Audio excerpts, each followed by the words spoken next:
Afsuski, bunday voqealar insonni yuragini larzaga keltiradi. Turkiyada yana bir o'zbekistonlik ayolning jasadi topildi.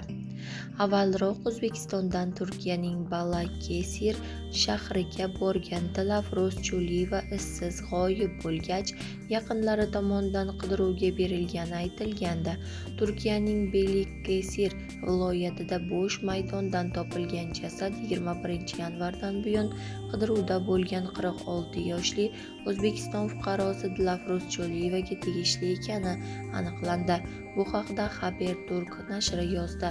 Ma'lum qilinishicha, Havran tuman jandarma qo'mondonligiga Balıkesir shahrining Havran tumaniga qarashli Chamdibi mahallasida bo'sh yer maydonidan ayol kishining jasadi topilgani haqida ma'lumot kelib tushgan.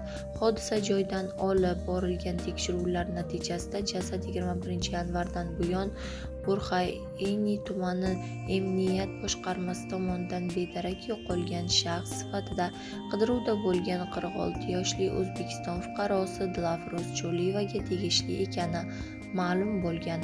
Marhumaning jasadi sud tibbiy ekspertiza o'tkazish uchun Bursa sud tibbiyot muassasasiga yuborilgan.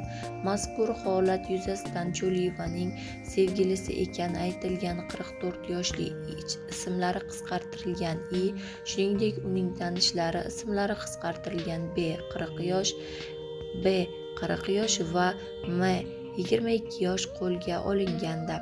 Huquq-tartibot idoralaridagi so'roq jarayonlaridan so'ng sudga chaqirilgan ismlari qisqartirilgan I hibsga olinib, qolgan 3 nafar fuqaro gumondor sud jarayoni davomida qamoqqa olinmasdan shartli ravishda qo'yib yuborilgan.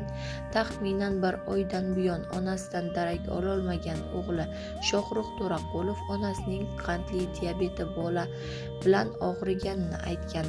Onam qandli diabet xastaligi bilan kasallangan, dori-darmonlarni vaqtida qabul qilmasa, sog'lig'ida jiddiy muammolar yuzaga keladi.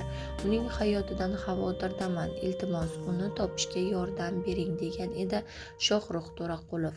Ma'lumot o'rnida 46 yoshli Dilafruz Choliyeva ishlash uchun Turkiyaga borib, Balıkesirning Burxoniya tumanida yashagan. U yerda keksa va bemor kishiga qaragan. Ayol joriy yilning 21-yanvar kuni bozorga chiqish uchun ruxsat olgan va to'satdan g'oyib bo'lgan.